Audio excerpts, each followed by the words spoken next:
Picture this. You're juggling life, and maybe a day before your doctor's appointment, you get that email. Please fill out this online form. Uh-huh. It feels like a time saver, right? Quick clicks and you're supposedly done. Yeah, super convenient. But have you ever, paused to really consider where all that information you're typing in actually goes after you hit submit? That's the exact question that really sparked our deep dive today. It's not just about the convenience, is it? No. It touches upon something incredibly important.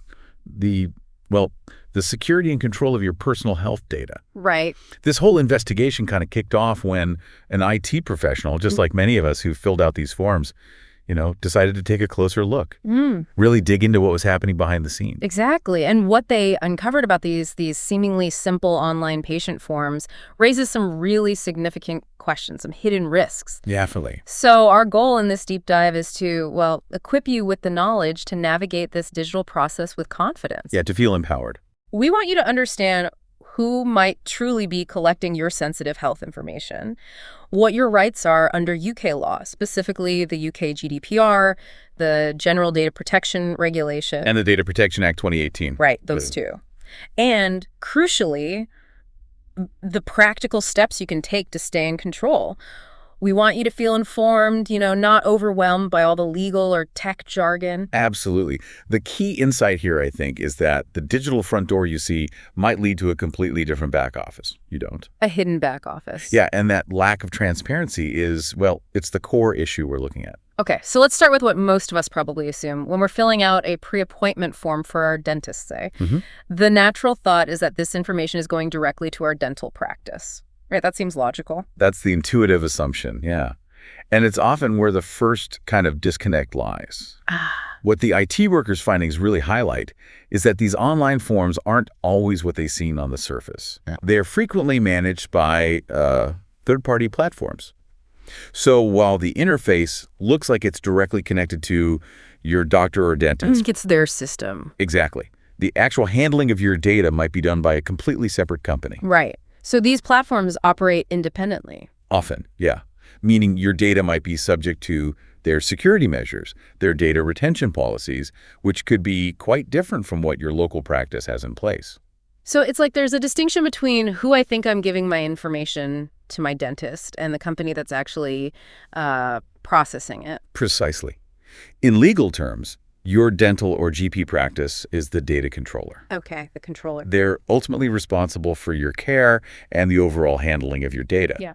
But the company providing the online form, the tech behind it. The platform. Yeah, they act as a data processor. They're processing your information on behalf of the healthcare provider. Got it. The crucial point, as we kind of touched on, is that this relationship isn't always clear to you, the patient.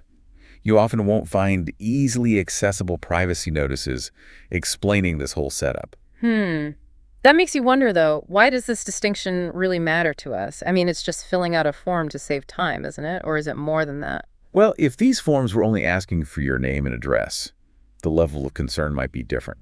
Maybe. Yeah. But think about the kind of information they often request.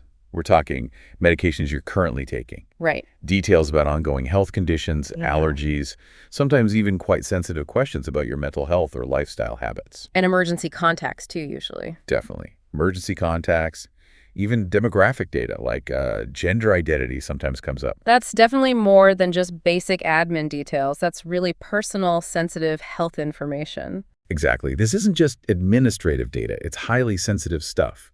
And when this data is collected by a third-party platform, it can end up being stored in, potentially numerous locations. Okay. It could be accessed by more people than you realize and possibly kept for longer than you might expect or, frankly, be comfortable with. And the IT workers' investigation, it hinted at even broader potential uses for this data. Yeah. Beyond just my appointment. Yeah, what's fascinating and maybe a bit concerning is the potential for this aggregated data, all our data pooled together to be used. For what? Maybe in statistical analysis, for automation purposes within the third-party platform's own systems, or even potentially shared with other behind-the-scenes companies. Companies I've never heard of. Companies that you, as the patient, might not be aware of and certainly haven't explicitly agreed to share your data with. Wow. The core issue It really boils down to your fundamental right to maintain control over your personal information. And to understand its journey, Yeah. basically, where it goes after I click submit. Precisely. That understanding is key. So let's delve into the legal side of things. You mentioned the UK GDPR and the Data Protection Act. What exactly do these laws say about how healthcare providers must handle our data when they use these digital forms? Right. So these laws, they establish a pretty comprehensive framework. The whole point is to ensure your personal data is handled in a way that's fair, secure, and crucially transparent. Fair, secure, transparent. Okay. Yeah. So when a healthcare provider, like your GP or dentist, requests your personal or health information, they have very specific legal obligations they absolutely must stick to. Okay, can you give us some specifics, like what are they legally required to do? Okay, firstly, you have the right to be told exactly what data is being collected. No vague descriptions allowed. It should be crystal clear. Right, no fuzziness. Secondly, you need to understand why they're asking for this specific information.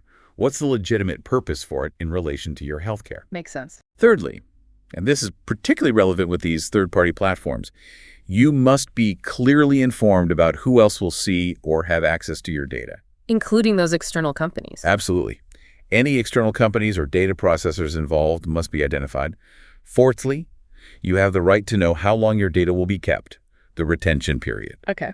And finally, perhaps most importantly, for sensitive information like your health details, they are generally required to obtain your clear, informed consent. Clear and informed consent. That sounds important. It is. It means you understand what you're agreeing to. So if any of those crucial pieces of information, the what, why, who else, how long, the clear consent, if any of that is missing or unclear when we're looking at these forms, that should be a red flag. Precisely. A lack of clarity on any of these points signals a potential problem, a potential breach of data protection rules. Okay. And, being pressured into simply accepting pre-ticked boxes or wading through pages of dense legal text, that's hard to understand. Which happens all the time. It does. But that doesn't actually equate to the legally required informed consent. Consent needs to be a real choice. And even if the form is from a third-party company, the responsibility still lies with my GP or dentist. Absolutely vital point. Your healthcare practice remains the data controller. They retain the ultimate responsibility for ensuring your data is handled correctly throughout the entire process.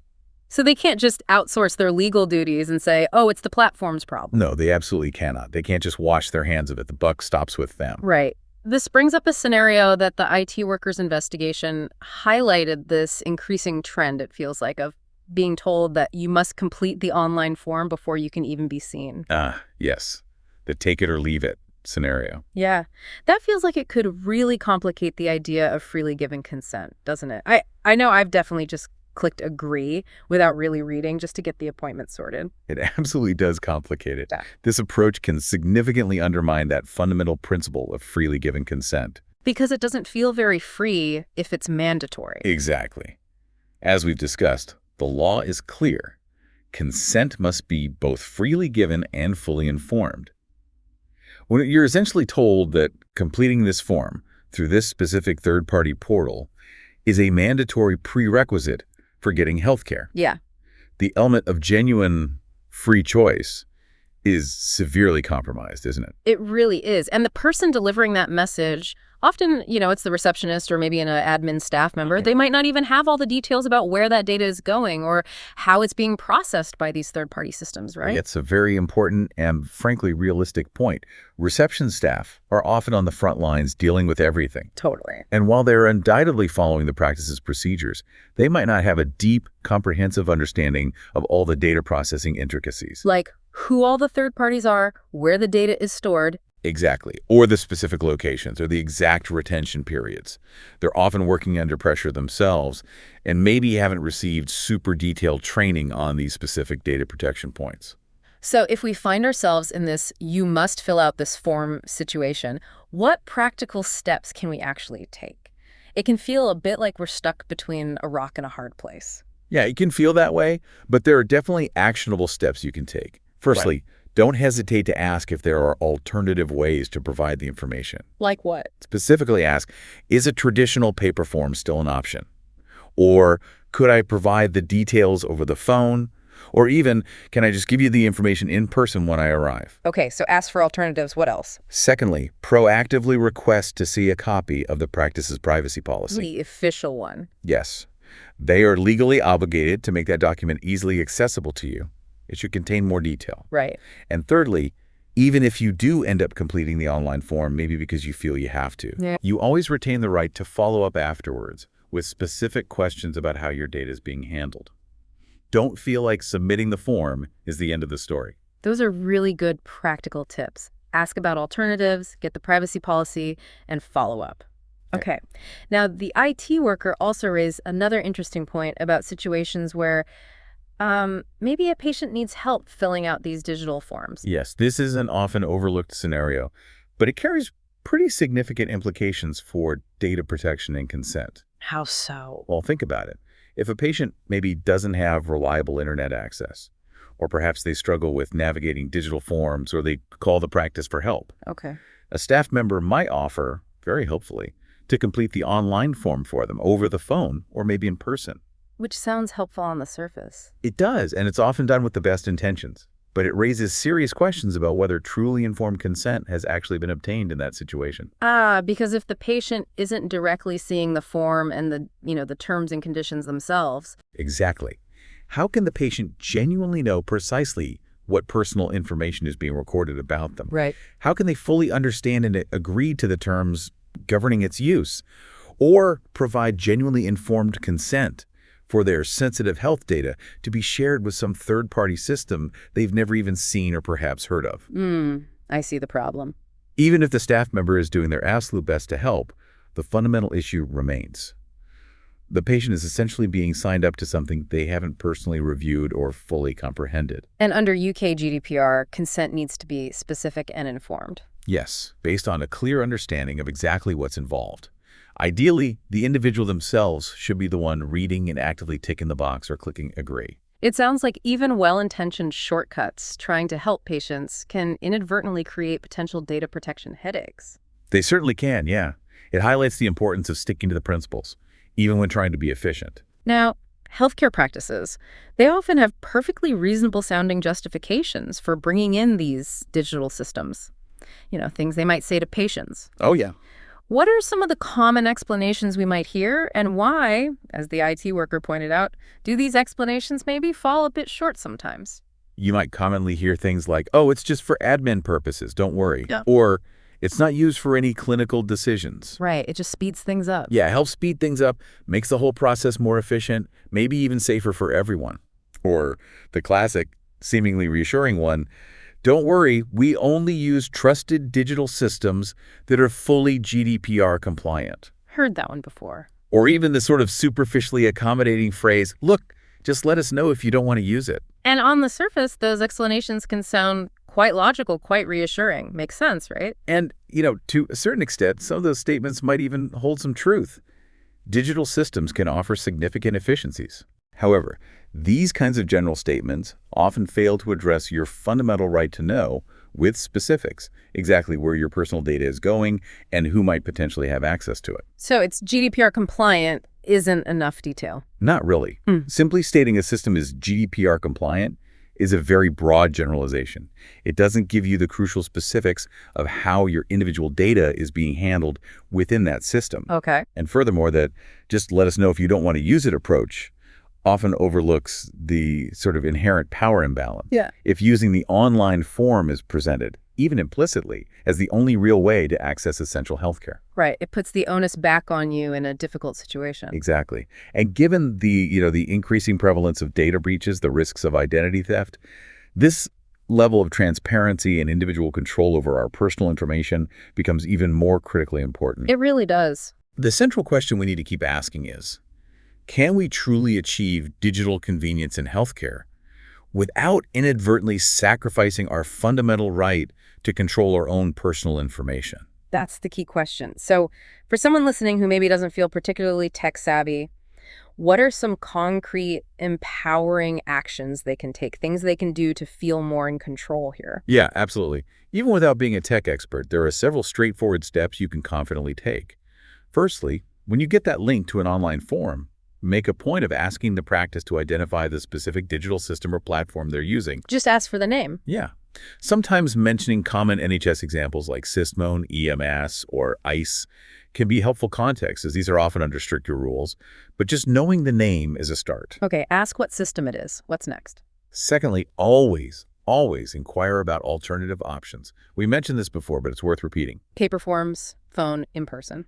Exactly. Ask, could I use a paper form instead? Is phone an option? Can I do this when I arrive? Don't assume the online form is the only way. Good point.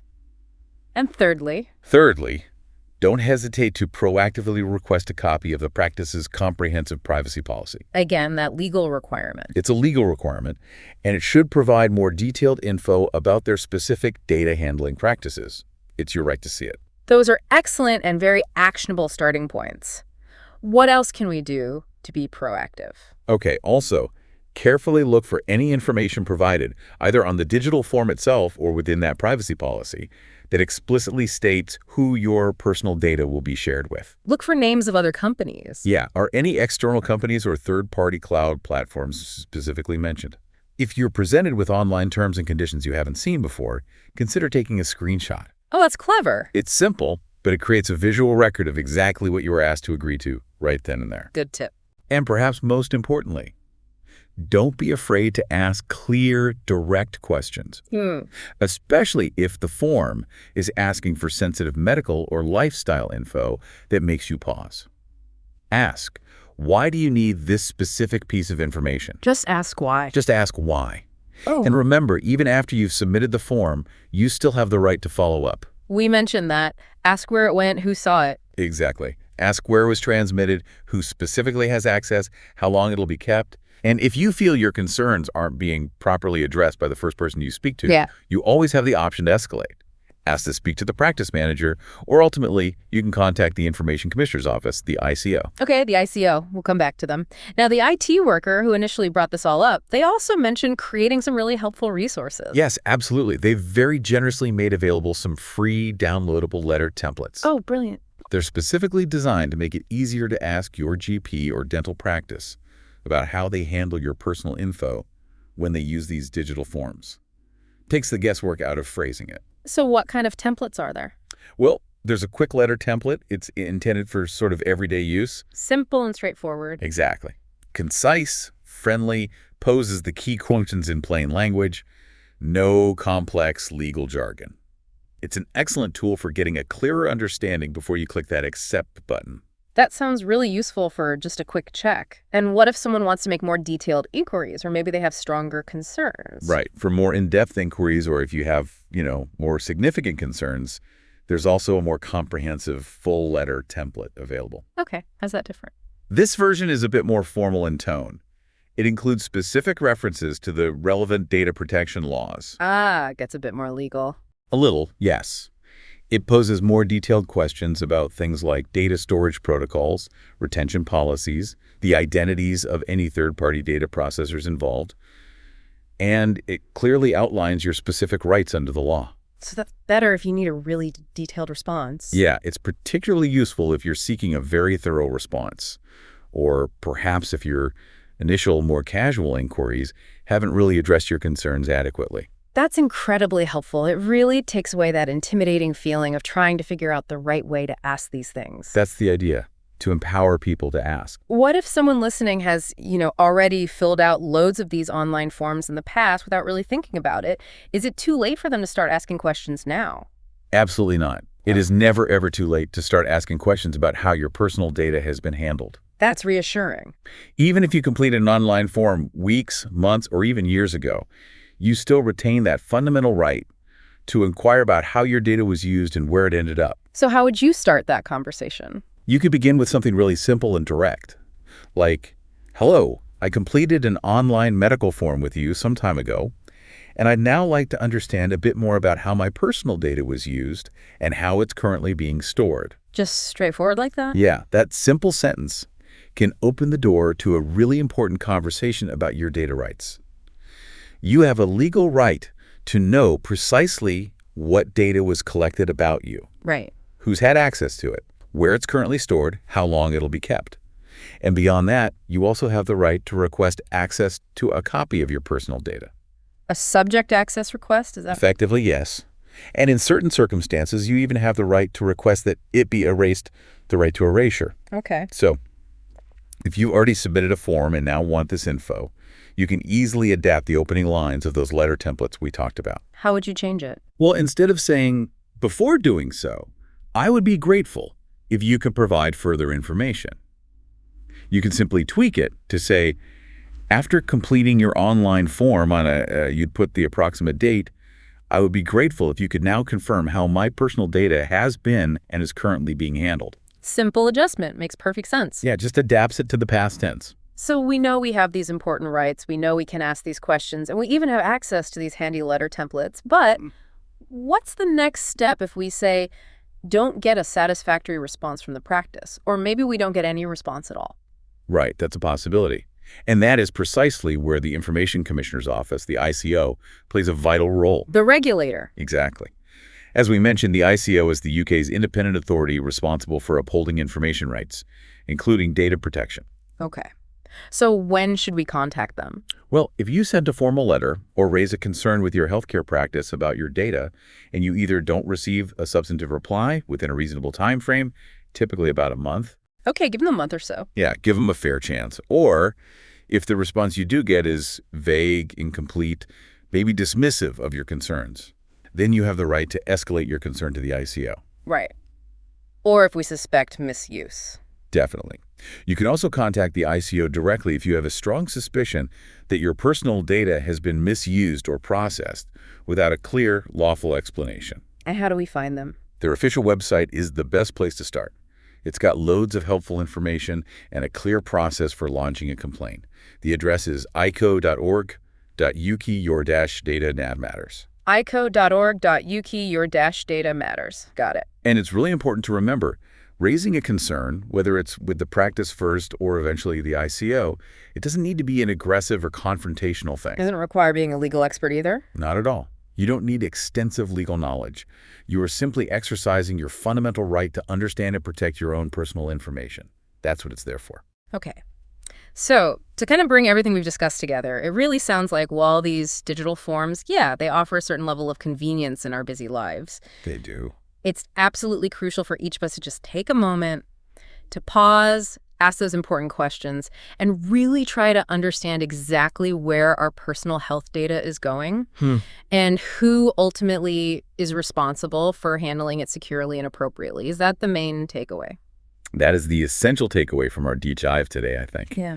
You don't need to be a technology guru or a legal scholar to take greater control. No PhD required. Definitely not. Yeah. Simply asking a few well-informed questions can make a huge difference in enhancing your understanding and ultimately protecting your data privacy. It really makes you think about that balance, doesn't it? The perceived convenience of just quickly clicking through these forms versus our fundamental human right to have a meaningful say in how our own personal information is collected, used, and protected. It's a critical balance to consider. What further questions does this important topic raise for you, our listener, about maybe the vast amounts of data you share online every single day, perhaps without even thinking about it? Exactly. It's a prompt for wider reflection. Yeah. And, if you have found this deep dive valuable, if it's given you some important insights, Yeah. please do consider sharing it, maybe with friends, family, colleagues. The more widespread the awareness of these crucial issues becomes, The better. the more likely we are, hopefully, to see digital systems and practices evolve in a way that truly respects individuals' fundamental rights and choices regarding their own personal information.